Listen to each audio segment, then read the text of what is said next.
Hey, it's After the Gig. I'm Jesse Humphrey, and today on the show I have Andrew Borstein. So Andrew was the keyboard and trombone player in the band Monty Are I that was based out of Rhode Island. He's also been playing with the band Rx Bandits for many years, and I'm super excited to have him on the program. So let's not waste any time. Here is Andrew Borstein. An interesting way to start here is my cousin actually commented on the After the Gig Facebook group page for questions for you. And I had no idea that he knew you or that you knew him. So my cousin is Dan Lafredo. And Really? Oh, that's so funny. yeah. And so he asked, we'll start with this because I think it's a He fun way had to a, he had a start. sick trumpet solo in jazz band Yeah. back So in high school. he asked, after winning a gold medal for Best Brass Duet in state with trumpeter Dan Lafredo, how has that impacted the success of your music career? It's really hard to quantify how much my life is different after getting the opportunity to play with the esteemed Dan Lafredo. Once you have that on your resume, doors open. So The doors are just um, open. The money just rolls in. yeah, it was a pretty incredible experience. I it's so fun to remember those parts of my music history. 'Cause it was really a big deal back then. Thinking about it now, it's like I can hardly remember it happened, but yeah, back then, like yeah, I took trombone really seriously, I guess. So yeah, it did have an impact. I'm not just being facetious, I guess. So was trombone your first instrument? Did you start with that? Yeah, the way it happened, I don't come from a musical family exactly. Like lots of people have parents or siblings, or maybe, I don't know, uncles, aunts, cousins. I don't know anyone in my family extended who plays instruments. And the Dixieland band came to uh, what was it, Edgewood Highlands Middle School, and they put us all in a little group and watched them. And they were like, "Hey, do you want to play an instrument? Pick one." And I saw the trombone with this slide going back and forth, and I was like, "That looks really fun." So yeah, that's the one. And I played trombone exclusively. Like I didn't learn any other instruments until college, or actually senior year of high school. And then I met the Monty guys. They were, at the time, ska band, basically, sort of, hybrid. And trombone definitely, was like the main thing they needed, but they were trying to branch out and do more interesting things. So I volunteered, like, hey, what if we got a synth? What if I played keys? And that's when I started learning keys. And eventually I became mostly keys in that band and some trombone, but trombone is definitely my first instrument. I never got like real training in piano. It's just, I'm more of a button pusher, but trombone is like something that I played seriously for a long time. So since you went to Cranston East and all the other guys went to Cranston West, how did you guys meet up? Yeah, that's an interesting, I guess, little anecdote. It was Sabrina Rahani.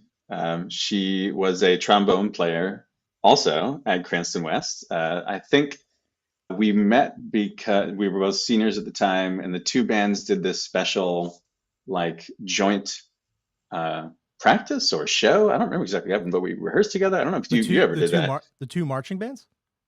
Yeah, like Cranston East and West went to Oh, Cranston Stadium and interesting. played together somehow. It was like a special thing. And They're so different because like West was a show band. They would just march down the field, play the song, turn, play all the songs, and run off.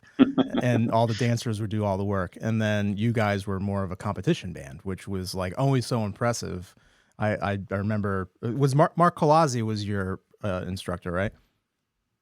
yep, that's right. Yeah, he was Mark awesome. Clausy was an incredible music teacher. Mr. Monty was also an incredible music teacher. I think Cranston was really lucky to have incredible music programs on both sides. But yeah, it was an unusual mix. I don't remember the details of why and how it happened, but I met Sabrina. We started dating. She was friends with all of the Monty guys. I think that summer after we graduated. So I like, became like sort of friends with them. I mostly just saw them through Sabrina. And I also knew a bunch of West guys because I played soccer, like select soccer in Cranston for a long Oh, time. cool. So none of those guys played soccer, but I knew like, friends of friends. And then that summer, Greg Johnson, who was their original trombone player, went to Maryland for the summer or something like that. So they're like, hey, Sabrina, this guy, Andrew, he also plays trombone. Does he want to fill in? And I was really sort of like against it at first. I don't know. I was still in the like East versus West mentality of like, oh, I don't know those guys. I don't like those guys. They were also Steve and Mike. All of them, I think, were very firmly rock, punk, sort of upbringing cred. And on the East, it was almost exclusively hip hop. And I was just listening to hip hop. So Sabrina played me Monty's Fan Club in her Jeep one day driving around. I think the first thing she played was TKO, which is an instrumental song, which is really funny to play with the slap bass solo. And I was just like, okay, yeah, that's fine. That's whatever. But I was not immediately like, yeah, this is a good fit. But then we played the first show at JJ's Oasis in Newport. It's just a bar with no one in it. So and they talked you into it. They actually got you. It was just like, try it. Yeah, like, hey, right. Just try it out. Fine. It was like, okay, yeah, sure. And it was sort of a favor to Sabrina, I guess. The only person there that we knew, like, that was a fan, I guess, was Steve's brother Mike, sitting at the bar. And as soon as we played like our first set, I learned some songs maybe with Ryan Muir. I'd also met him in Allstate. He played trumpet in Allstate with me, and it was just like, holy crap! I still remember that show. I don't know why it was so special, but it was like, this is amazing. Whatever is happening right now, it's not like jazz band or concert band or whatever. Or no offense, Dan Fredo, the duet was different. It was a different. I mean, vibe, yeah, than this like duet, rock show. Yeah. Duet was more of like a parallel thing. It's not like stepping stone or anything. It was its own special thing. So I just want to clarify that for everybody. Right. Yes, it was very special. But this was special in a new way. And at that point, I mean, Greg Johnson wasn't a trombone player, which is, no shade to him. He just literally was like a friend that they asked to play trombone. But I was, playing. I had a private tutor and was playing in Allstate and All Eastern and jazz and concert and marching. I was hooked. So that's how I met the guys. And that summer we played together, and then we all went off to college, and the rest happened.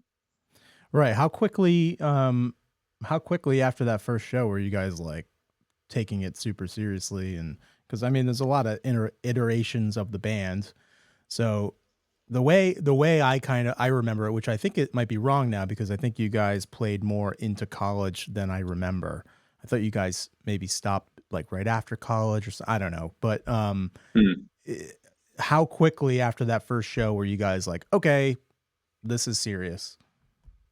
So there was 5 of us in the band. 3 were my year, graduated 2001, and 2, the twins, graduated 99, 2 years earlier. So they, at that point, when I joined, were already 2 years into college in Connecticut, both of them.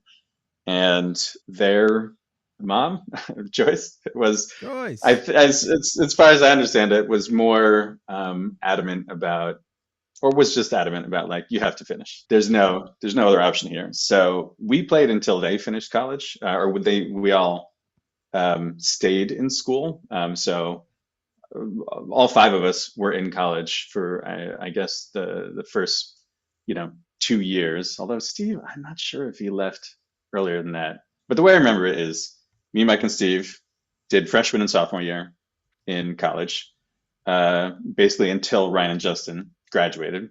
Mm-hmm. And then the second half of my sophomore year, I think, unless it was the first of the junior, maybe it was the second half of the junior. I feel like I should remember this. I left school and moved back home.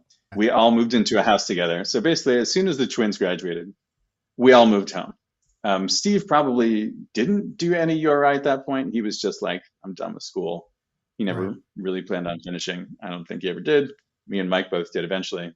But Mike and I went to URI for at least a semester while we were living at a house in Richmond, Rhode Island, Wyoming, technically is the name of the like little town. It's way down there. Yeah. I think we were already pretty serious before then.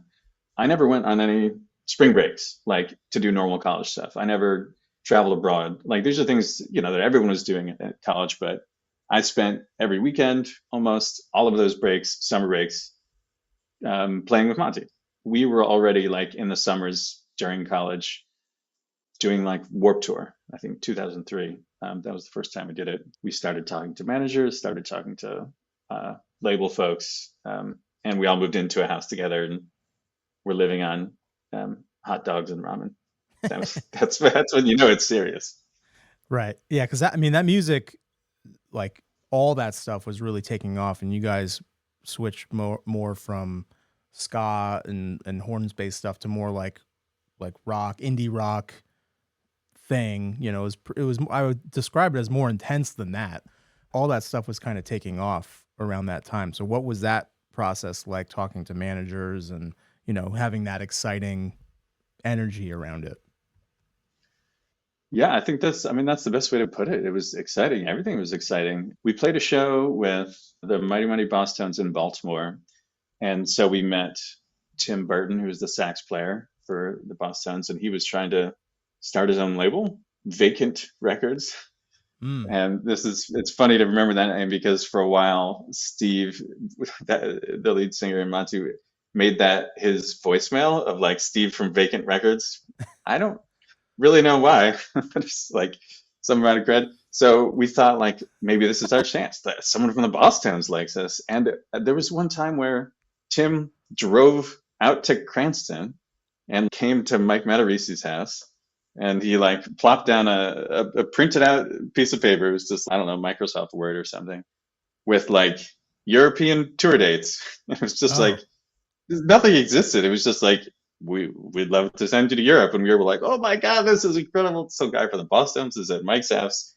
He's talking about a tour in Europe. And with a piece of paper and a bunch of hypothetical dates on it. Yeah, and then what ended up happening is he had this buddy, PVD, Paul Van Dorp, who lived in Somerville at the time, who he like wanted to give something to do. And so PVD was like sort of trying to help us do stuff for a little while. But it never turned into anything at all. And so there was lots of little things like that. There was a guy, something like Shea Vishawadia, who worked at the Knitting Factory in New York. He maybe had a label or something he wanted to sign us. All these like little labels that were kind of popping up around that time. Like, what were they really offering? Was the label kind of had a booking agent attached to it? Did it have management attached to it? Because now it just seems like the bands do, once you're at a certain level, the bands just still are doing so much themselves, and they have like their booking guy and their whatever. They hire either PR or marketing firms, and that just kind of like, is their day-to-day business as a band. But I'm really curious of like what these labels were doing back then, and like how much money are they really putting up for startup bands? My impression, and I definitely don't remember the details of like, was there a contract we looked at and like how far did it get where I would know those things. I think one of the things that really helped us is that really early we met a legit lawyer through Steve. He was at BU for a little while, and he met a girl there whose dad, I think he still works with him now, was a really good lawyer for very popular rock acts. Like, I feel like I'm going to get some of these wrong, like Red Hot Chili Peppers and Christina Aguilera. So Steve was friends with their daughter, and he like offered to sort of help us out. So he was probably vetting a lot of these things, but I think the short answer is little to nothing. They were offering basically nothing except like enthusiasm, go get 'em attitude. And yeah, I think there was some talk with the girl and guy, for example, of like, we have money from, I don't know, our jobs or our parents or something, and we can, I think at the very least, like we can help you record. It's not like we have deals with distribution necessarily, but we can help promote you. There was probably different things each person was offering. Like maybe the guy from the Knitting Factory was like, I know acts or booking agents and I can help you find one. But we didn't get like real offers until we, where people weren't just like, I'd love to start a label and I'd love to start it together and maybe we can both get famous together. LeBron James worked with an agent who was like his friend, and now is a big time agent, but at the time he was Yeah. just like his friend. And I think there was a lot of those type deals, like, oh, let's figure this out together. I think, and our manager that we ended up signing with had a similar thing with Good Charlotte, where like they were his first act. They figured it out together, and then they both got big, and now he's a real manager who can offer stuff. But at the time, Right. It's like, you know, I'm going you to were take just this piece where we need the band to like be connected to these people. It's like, we're going to take that idea, turn that into a business, and we're going to like grow it together. I get it. That's interesting. They weren't offering very much, but I wouldn't discount how exciting it was for us to have enthusiasm, to have anyone that believed in us. That was, I mean, really sort of transformational at the time, that people were like, I believe in you so much that I'm willing to, like, you know, start my career or bet on you that we can both make it big. That Tim Burton would bother to drive his Jaguar out to Western Hills or whatever, really meant a lot to us and That's helped awesome. us like stay committed. You eventually started playing with RX Bandits. So when did that whole thing happen? How did you get connected to that? And was that happening at the same time as Monty, or did it start after?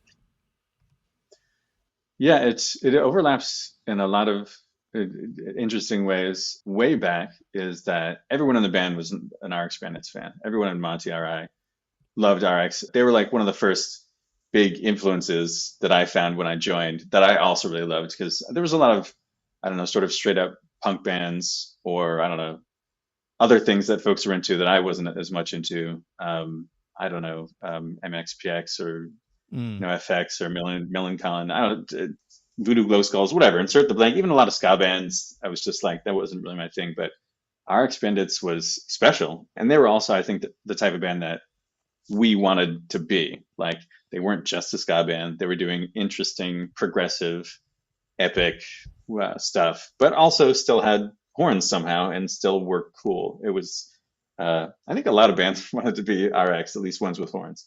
So Yeah, for we sure. we wrote them fan mail back in the day. I don't think we ever heard back. So the way it started is we they played a show in Providence on the Ska's Dead tour.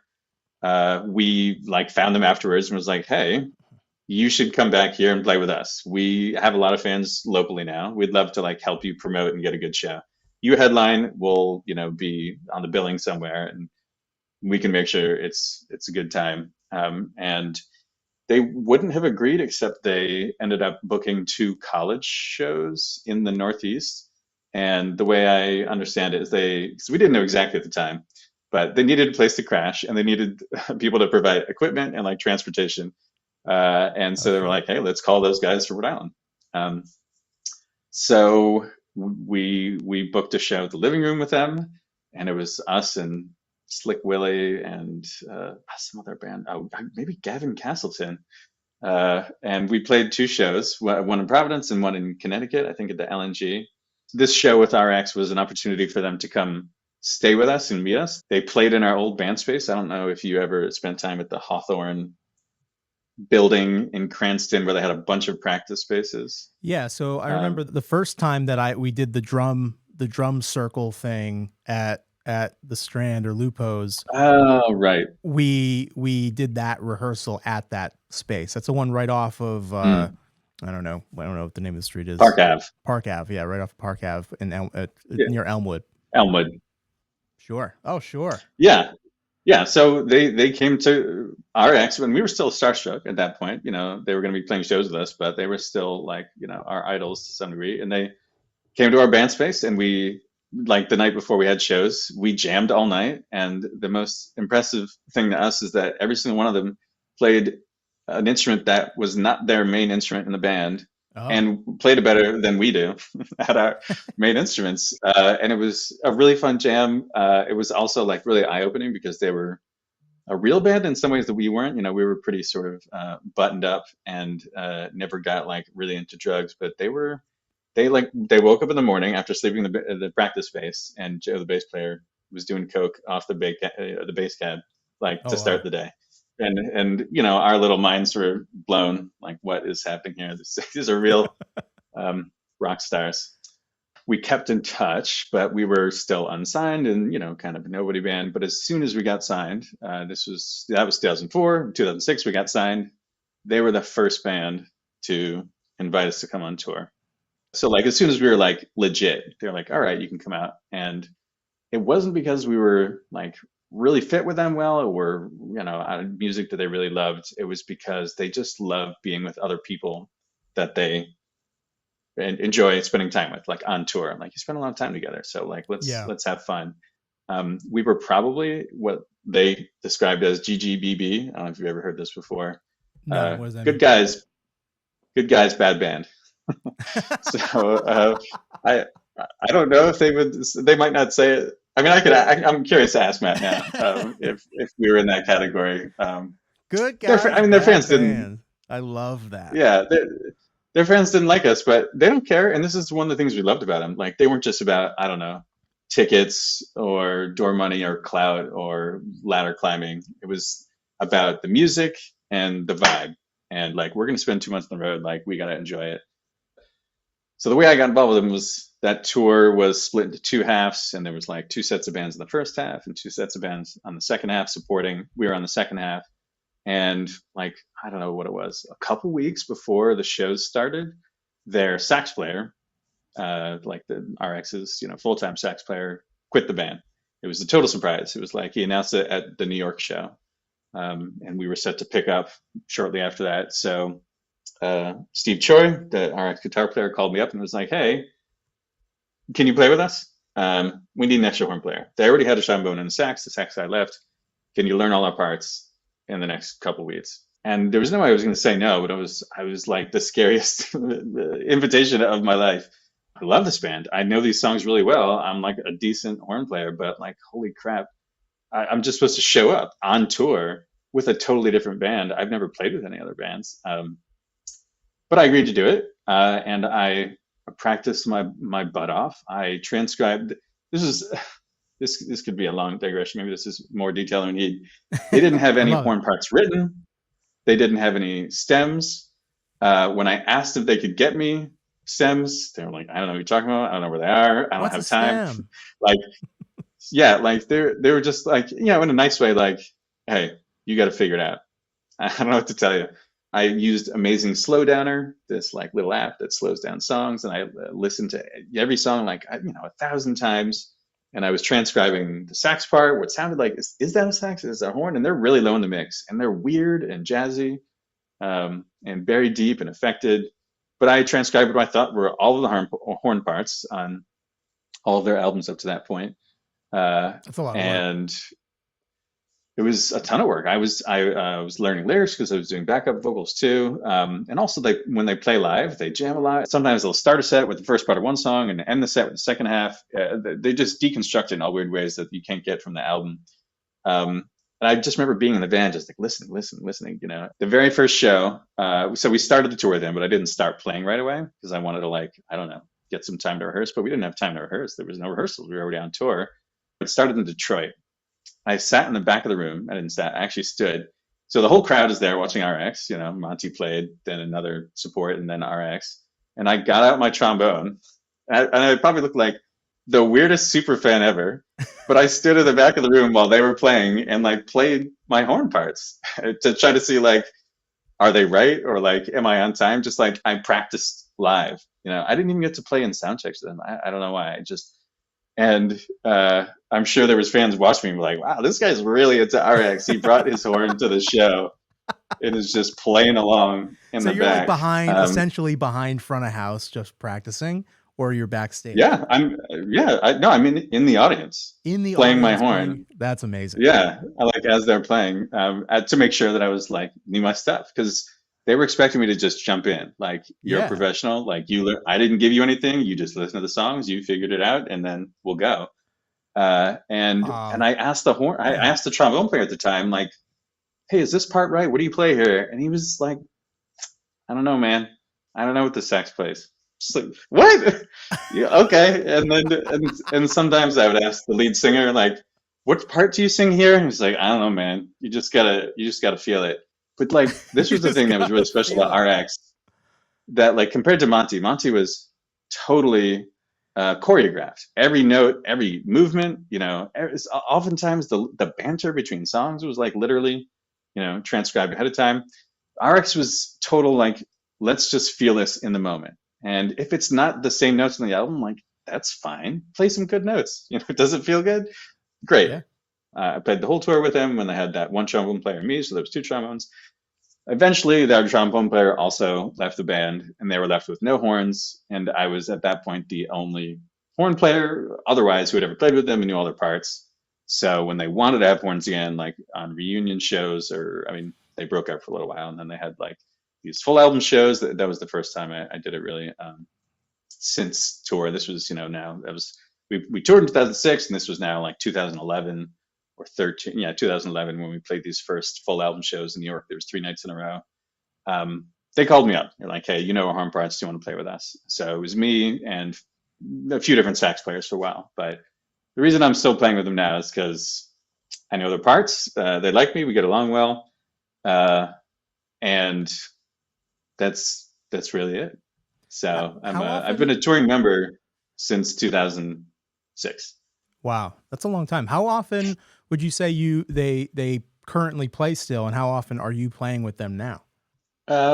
Well, they just had a couple weekends of shows earlier this year, and they were going to have a couple more at the end of the year, but those got pushed to the beginning of next year. I think they might be considered a legacy act at this point, where all of the tours that we've done have been like a album anniversary tour. So 2013, there was 10 years of the Resignation, which was came out in whatever 2003ish. What we just played last year was, or earlier this year, it was kind of a little delayed, was the 20 year of the Resignation.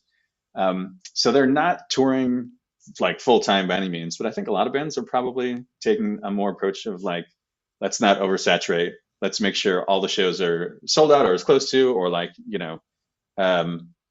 trying to make them worthwhile. And especially for a band that's not actively releasing music, they're hoping to, but it's harder. They're older. They're touring strategically. So not necessarily every year. And if they do, it'll be a handful of weekends in like very major markets.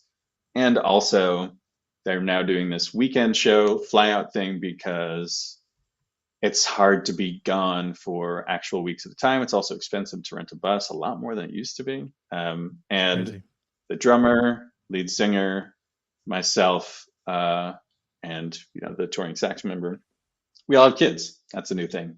It's hard to commit to that level of consistently gone touring. I play with them every time they tour, or at least that has been the case so far.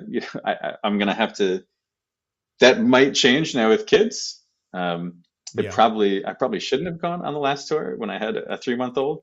It was not. It didn't turn out to be a great idea for our family. It was not the easiest thing, but hopefully I'll continue to get opportunities to play, and I don't see them slowing down anytime soon. But it'll be like here and there, a few shows a year when there's a good occasion. That's fun because then, like, when you do those few shows a year, they're bangers. It's probably super fun. Yeah, and it's really neat for me because I'm not a full-time musician anymore. I'm after we get off this call, I'll go back to my sprint planning meetings as a software developer. Just normal day job type stuff. So I actually got to meet one of my new coworkers in Colorado recently, and that was really fun because we just see each other as like vanilla everyday desk job people. And then I showed up in Denver and played in front of a crowd of like 1,200 people, and it's like, wow, I had no idea. That's always a fun thing that happens when you can like surprise someone that has never seen that side of you.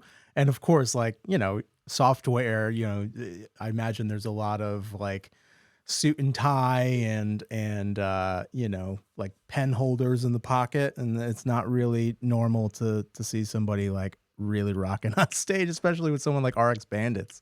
It's awesome. Yeah, it's very different. And it's just really special to me to that I get any opportunity to play music professionally at this level with these guys and this music, which has meant a lot to me in different ways for a long period of time. To me personally, when I was playing in Monty as an, sort of like a musical inspiration, and then, to be the first band to take us on tour.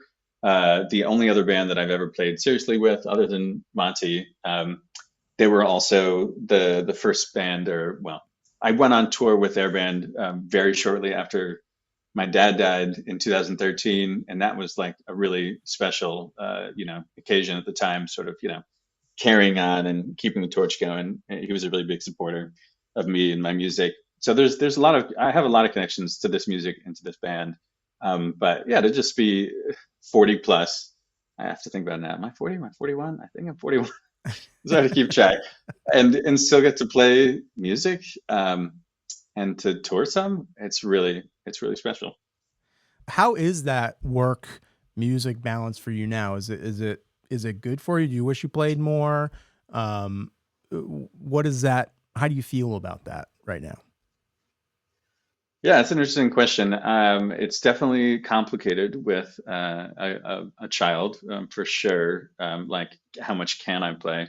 But even when I was in Monty, and it's funny. I remember this thing that Matt from RX said when we toured with him way back in the day.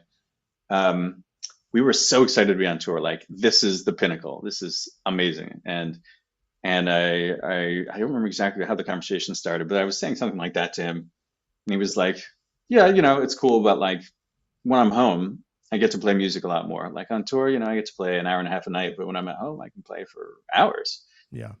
It's like, oh, that's a different sort of musician. Like, that's a real musician. I'm like kind of a musician, but that the person who just wants to play. I've uh, I've I've never been quite at that level. I love all of the other stuff. I love being with these people and the fellowship and connecting with fans and performing. And, I also love the traveling and touring. But like, I'm not someone who's itching every day to play music.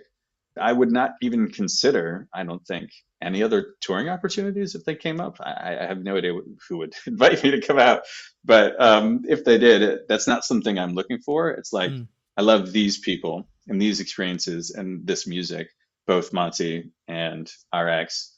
But otherwise, I'm not super clamoring for it. So the trombone basically collects dust until RX calls. I would like to change it a little bit. I was thinking about joining the local Yellow Springs where I live, community band or orchestra. I think that would be kind of fun. But I'm not like, there's a guy down the street who has a little studio in his basement. He plays guitar and organ and stuff. And he was like, "Hey, we should jam." I think that would be fun because he's my neighbor and I like him. But I'm never like, "Oh, let's go jam." I definitely want to jam. So I feel really good about this mix because when I play, which is very rarely, I play at like a very high level that I enjoy with people I love. And Right. otherwise, I can just focus on my family and work and other things. Yeah. And that's totally fine with me.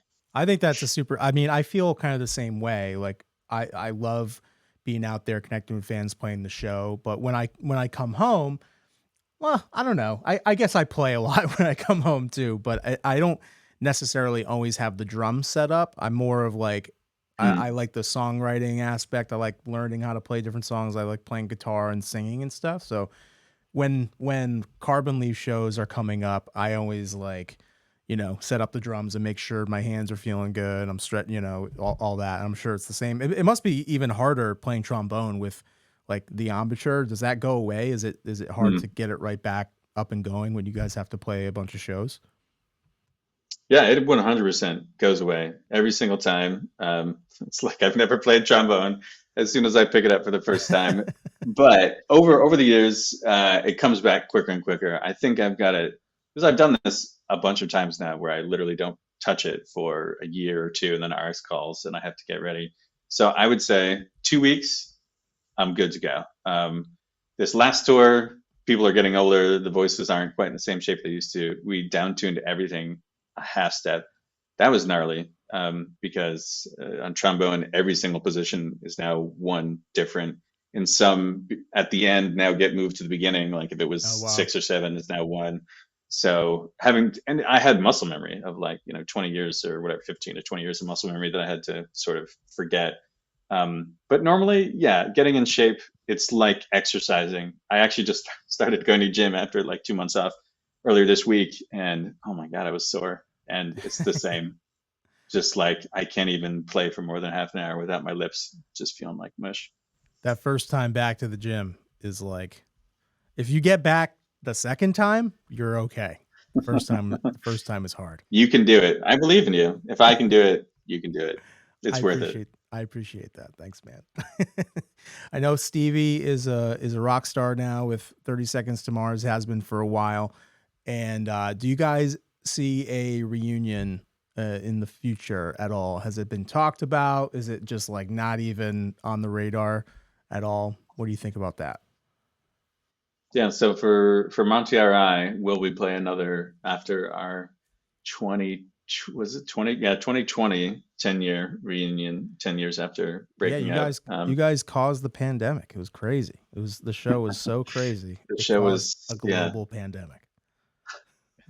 Sorry, everyone. Whoops. Sometimes we talk about it in our group chat. This is a fun byproduct of that experience. We broke up in sort of a weird, acrimonious, not direct way, where we sort of just dissolved slowly. And we didn't always stay in touch. And I think since the reunion, that's changed a lot. And we talk a lot more and try to hang out more. And we're just like really value how much I've never spent any more time with anyone in my life than those four guys. And it'd be take a long time for my wife to surpass the number of hours. I'm sure she will eventually. And it was really hard then to figure it out. It'll be even harder now that all of us have kids and live in different places. I think the biggest wrench is Steve. He's, the linchpin, the foundation of the band. We could probably sub in other people for every other Not part, that but one. definitely not Steve. No. You can't sub. I mean, you probably feel that way because you're in the band, but I don't think you can sub anybody. You can add. Yeah, pieces. I mean, just to like literally achieve the end result, like as a band. I mean, that's totally right. Mike quit just before we disbanded, and even then we were like, we can't replace Mike. Like that would have never happened. I think you're totally right. But yeah, just for a one-off show or something, I don't know. Maybe that's not the point. Either way, we need everyone, including Steve, and he's the only one who's got like other music concerns that would potentially interfere. I think the biggest thing is this show went so well. It was probably the best show we've ever played. It was and ridiculous in terms of how good we sounded.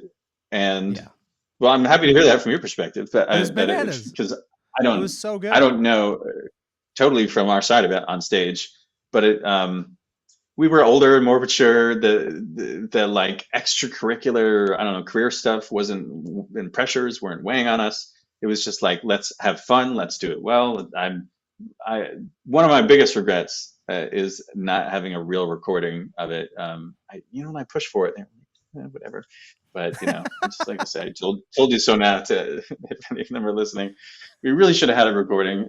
We probably have a GoPro, bad audio recording. Technically, there is a video that exists of it, but it's like, it's the GoPro far away cameras and that audio, no like board audio. It would be so hard to decide to do it again, figure out the time, and then like, is it going to be as good? Are people still going to come? I don't know. I think we probably wouldn't consider it until another 10 years has passed, and then we'll see like, sure, are we too old to do this? Can we figure it out? It's just so much logistical work that it's even though it's really fun, we'd have to be really committed to figure it out. So I guess I'll just say, what year was that? 2020? let's check back in 2030, see how we're feeling. I think the reason why it went so well is just because everybody had all those years of experience. You knew exactly what needed to be done to make it a great show. Plus you have Stevie, who's like, plays in 30 Seconds to Mars, which is these like amazing productions every night. You see him in videos now. There's like, he's up front with pyro going off. It's incredible. And like just that knowledge and knowing what it takes to deliver a show. And I'm telling you right now, the people would definitely show up. It's not even a question. If you guys were announced, You've got your ear to the ground. You know the people. yeah, of You've course, got your yeah. of Okay. course. I mean, Well, look at what happened then. I mean, yeah. it kind of came out of the blue. It was a 10-year reunion show, but like if you did it in 2024, obviously it's too soon, but like if you were to do it, in 2030, let's say 2030, Yeah. there's no way that place would be empty. It would definitely go over well. It'd be fun. It'd be really, really fun. Yeah. It would be really fun. It's encouraging to hear. And I think you're definitely right about, why was it better? I mean, uh, we've never practiced so much ever. Like when we were touring all the time, we were just like, oh, well, we play all the time. What do we need to practice for? Like maybe we would practice a new, I don't know, part of the set or a new intro. We were really obsessed with intros, just intros on intros. But like, one star on the album. And nobody But got we better all spent intros than Monty Are I. no, no, absolutely not. We had some really impressively edited, just wild intros. Anyway, the we all practiced for months leading up to that show. And the other thing that I don't want to discount is because of Steve's connections in 30 Seconds to Mars, we got a real sound guy who's done sound for 30 Seconds to fly out and help us. That's huge. We can just have whatever Jamoke happened to be working at the Lupo's that night. Right. And a real light person, also crew that we knew through 30 Seconds. Technically, he was a guy that we knew from Cranston from way back who also has now gone on to do much bigger things. And Steve had a bunch of, I don't know, fancy new gear from playing with them and was also really, well practiced and in shape. But Ryan, spent months playing guitar. Mike played bass a lot. And Justin played drums. I mean, I took my keyboard with me to Ohio because I was still living in Boston at the time to practice over Christmas with Meredith's family, my wife.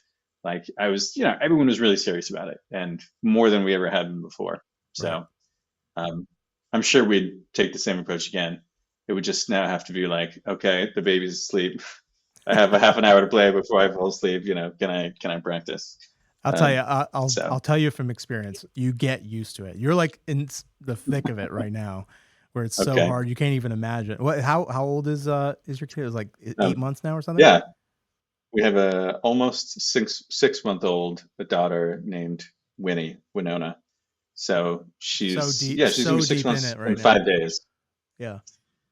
Yeah, it's great. Yeah, Meredith, my wife, was just saying this morning, like, I technically I slept like 8 hours, but I'm still so tired. How do we not be tired? I don't know the answer. I mean, it wasn't literally, the baby woke up like 3 or 4 times and we got up with her. But everything's difficult now. I'm looking forward to that next phase. It does get easier. I mean, our son just turned 4, so he's today actually for the first time, in the morning we have our routine. He comes into the bed and he says good morning. It's very cute. It's adorable, and he wants he wants to hang out and cuddle and stuff. And then he'll want to get up. I always give him a piggyback ride. I get him his milk and like all that stuff, and we hang out. It's the best. And then today, for the first time, he was really excited to go to daycare. Because we're getting to that step. He's going to start going to preschool in the fall. So he's getting more like excited to go hang out with his friends and stuff like that. It's really hard in the beginning because like they don't want to leave you. It's really hard to like let them go. Like I remember the first time sending him to daycare. I was just like, oh God. Yeah. But then this morning, he gets up off the couch, just goes into his room. I'm making his lunch, and he comes out fully dressed. He's been picking he's been picking his clothes and stuff for a while now, but he'll always have a little bit of trouble. But now he's got it down with the putting on his underwear and his pants and his shirt and stuff. So he just comes out of the room, walks out with this big smile on his face. And I'm like, did you just get dressed by yourself? He's like, uh-huh. It was amazing. Oh my gosh.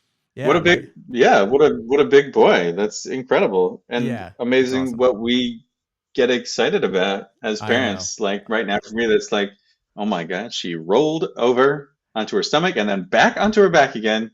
This kid is a genius and an Olympian. Just get the gold I've been saying medals. every day now. I just saw in the local newspaper, Yellow Springs has their own school district, even though they're a tiny town with 3,000 people, technically a village. So it's a pretty small school. They had 50 people roughly graduate in their senior class. And I read the newspaper puts out a little thing with every single graduate and like a little blurb of their recollection or like of their time in high school. And I read all of them. It was so interesting. Hmm. And then afterwards, I've been telling Meredith, like, there's no way Winnie is not going to be valedictorian of this class. It's just, I have no evidence to believe that. She's just a tiny baby who, like, makes noises, but I'm sure of it. Sure. Yeah, She's a genius. sure of it. It's all about the parenting. It's all about the parenting. If your kid is a Yeah. bad kid, it's your fault. And that's the truth. Well, No that's pressure. really yeah, a scary thought. Thanks for letting me know. So far, she's a good kid, I think. So Good, good, good, good. feeling good. I have And a couple. she won't be lacking for confidence Good. from her parents.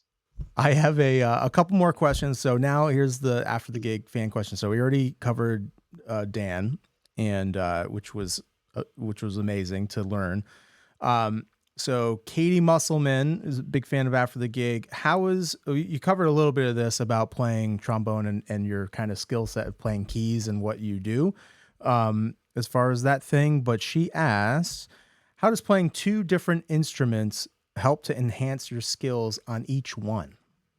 Yeah, that's a really interesting question. I think piano is a great example of an instrument that will probably make you better at everything, I like agree. any other instrument. If you can learn piano, and this is one of the main reasons I wanted to learn it. It's a visual representation of music theory.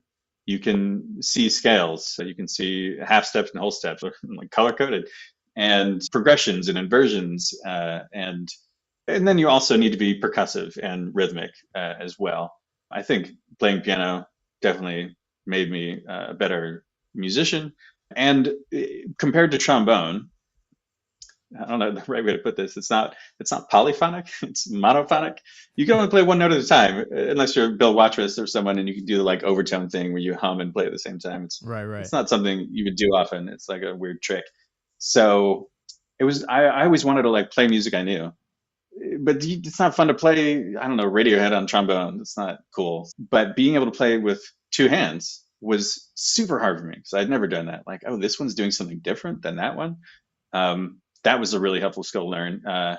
And also because when you're going back and forth on stage, there's a lot of like you put the trombone down, you pick the keyboards up, and you go back and forth. And so being able to sing vocals while playing, that was really helpful. Just getting some experience of two hands do different things at the same time. And playing trombone, I spent so much time doing classical, jazz, marching, like lots of different things outside rock. That experience was just really helpful, even though I'm just sort of like a quote rock keyboardist, whatever that means. I mean, really just a button pusher on a synthesizer. Having that background in lots of different styles is really helpful because you can adapt to like whatever the band is doing. And RX in particular had some really weird jazzy stuff. So Mm. a lot of that was actually helpful. So the sax player now and I, we get together and we talk about like what key it's in or what type of scale is it, and should we play the third or the fifth here, or like, oh, they're normally doing the sixth, that kind of stuff. And I he wouldn't doesn't have say, known I just don't know, by just feel it. He doesn't say that anymore. no, no. People have well, it's he's also a hired gun like me. People outside of the core RX are like normal, Gotcha. so we can have actual conversations about like, hey, what are you playing, and like Yeah, let's record these parts, which is really helpful. that's awesome. So Cynthia Fry here asks, so this is actually from her nephew, which is a little kid. So, or actually, I don't even know. She doesn't say how old he is. So, It could be an adult. It could be 40 years old. 40 We don't years know. old. Oh, we're going to read the question. You're going to say no. So from my nephew who is learning the trombone, Okay. when did you learn the cartoon wah wah wah sound, and why did you want to learn the trombone? So this is an interesting thing here because I have a podcast mixing board that has that sound on it. So I'm going to play it. So there we go. That sound. Could you hear that on your Wow, end? I can't believe you've been holding back a soundboard this entire time. I do, It's yeah. just blown my mind. It sounded, It's great to Meredith and have I you, were just talking Andrew. about, It's great to have you. yeah. Oh, this is incredible. Yeah. You've now just inspired me. Do I need to be a podcaster? I get a soundboard at the ready all the time. Maybe I should introduce this to my like work calls as well. Oh man, that's just a I'm joke.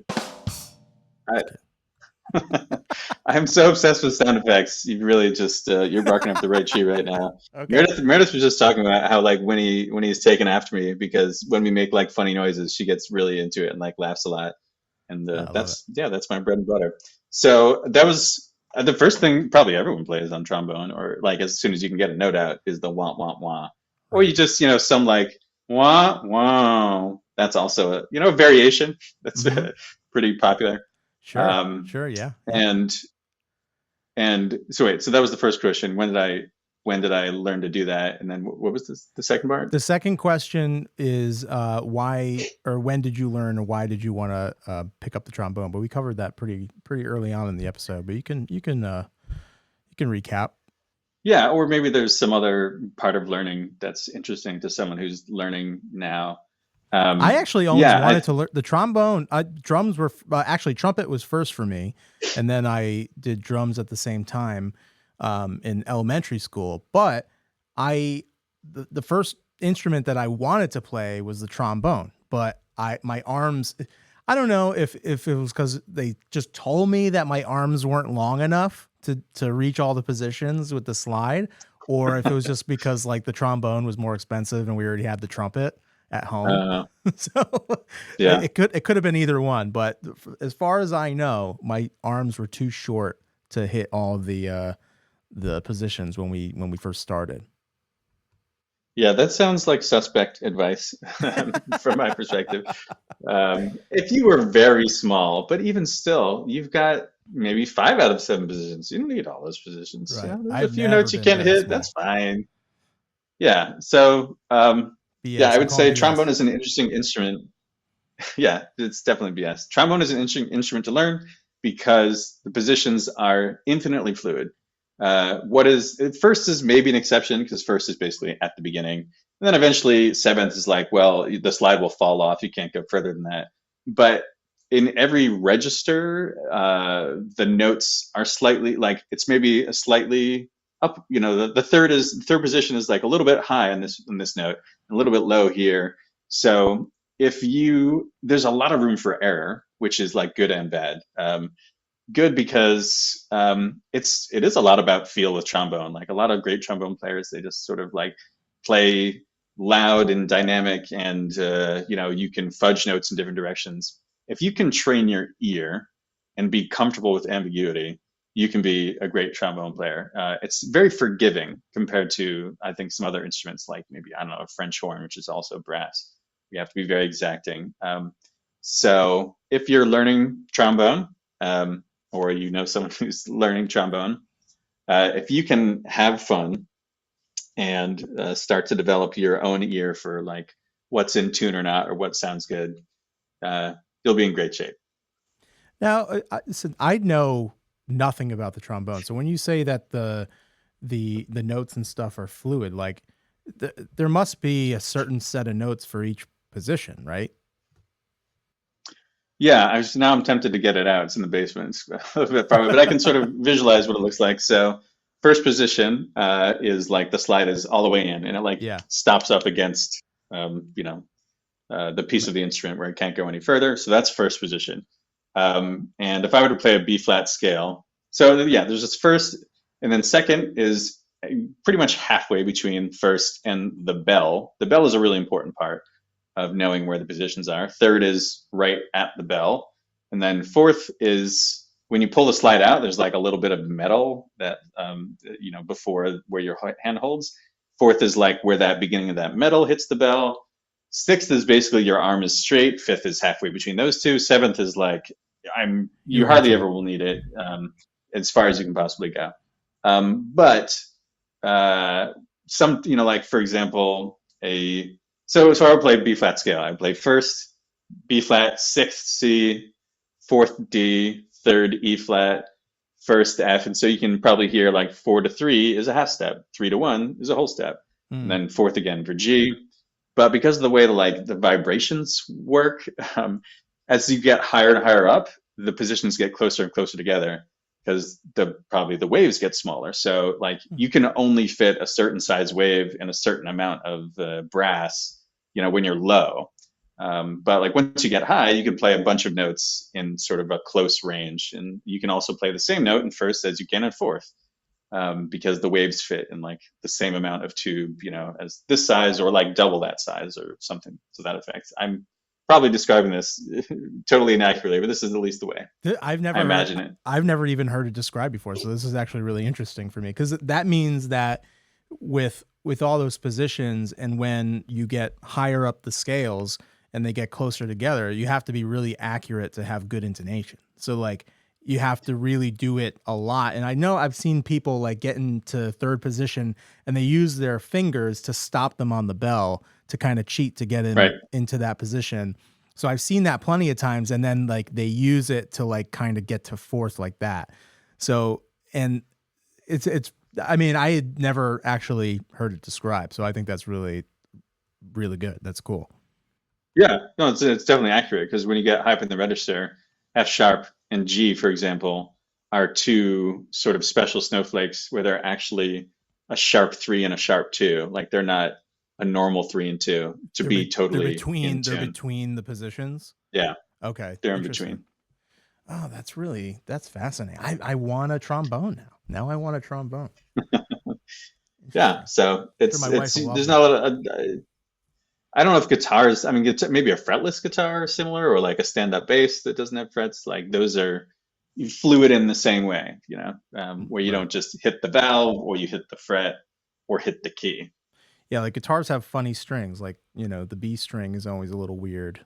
The G string is always a little weird. So you have to like, sometimes if you're tuning it in open in standard tuning, you want to like make your B string a little sharper than normal, because when you start playing chords, then it's going to sound in tune rather than a little bit flat or a little bit sharp or whatever it is. So yeah, instruments have those little things. It's almost like a car that is older and has trouble getting into third gear. Sometimes you have to let off the gas and then punch it a little bit to get it to go into the next gear. So like, you got to jiggle it. Yeah. Just right. Yeah. Just right. Just to make it do exactly what you want it to do. Nice. So now, is there one person that you would want music fans to learn about in your world, and who would it be? Someone for a listener to go on a deep dive and check out. Yeah. I really love this question, because it's a softball for me. I always have one person in mind whenever not this question comes up all the time, I'm not being interviewed all the time, but Gavin Castleton has always been, for as long as I've known him, and will always be. Rx Bandits would probably be a close second. I think a lot of people probably wouldn't know Rx Bandits, but if I can't think of a more rewarding deep dive specifically than Gavin and his catalog. It's so varied. I mean, I think you personally probably know him, but for other people who don't, he just released yeah. Well, fantastic. And he's actually going to he's going to be on the podcast again in 2 weeks. So that's actually someone I'm going to be asking for people to give questions for that podcast. And I could not agree more with that. So I'll let you continue. It's no problem at all. Just, maybe folks already know him, or, we'll get a chance to, if you haven't listened to the episode, I probably will after this, because I love hearing him be interviewed. His catalog is so deep and so varied, and he's changed so much as an artist, and can inherit so many different types of genres and roles, and it's so incredible to me that you can be making music for this long and you're still getting better. It's a lot of bands and acts have one good album, sometimes one good song, and that's no knock against them. It's hard to make music. It's hard to be creative. It's hard to be a good songwriter. So I don't hold it against anyone. I don't know who was saying or whatever. I just had that one good album. Like, good for them. That's nice. I'm glad you did that. Nice work, yeah, fellas. but Gavin is, so different. There's this, it's new, the last song on this recent album, Pattern Breaker, or maybe it's an EP. I'm not sure what he considers it.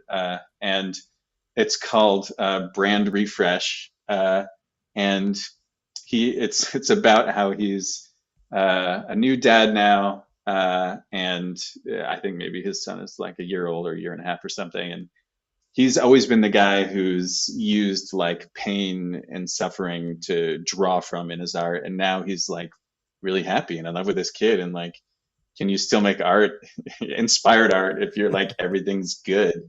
And so it's sort of like a brand refresh for him.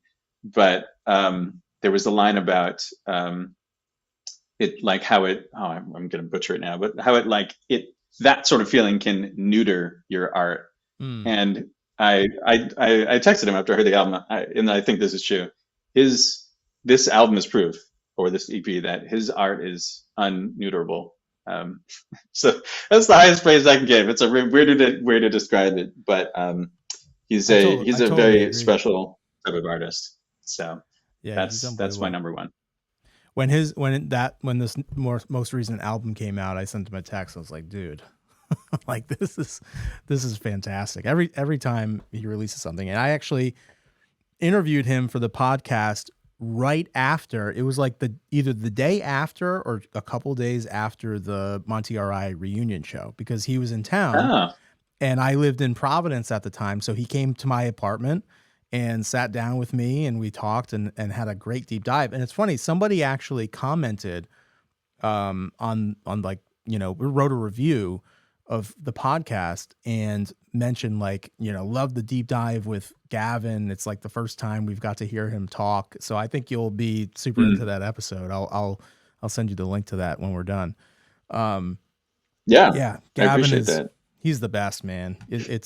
I always, when he was with Groovis Mall and I was in high school and stuff, like just that band in general, that's a band that I looked up to a lot. And those guys were like, like way, way beyond like what anybody else was capable of doing. And then, it comes out with 90 East, and then all the albums, and right. Hashtag Blessed was a big favorite. Home was a big, all those albums. And you're right. He just keeps getting better. It's ridiculous. He's so good. Yeah. Crazy. It's like, that's a real, musician to me, right. Like, I'm Moonlight as a musician, but yeah, compared to him, me too. It's crazy.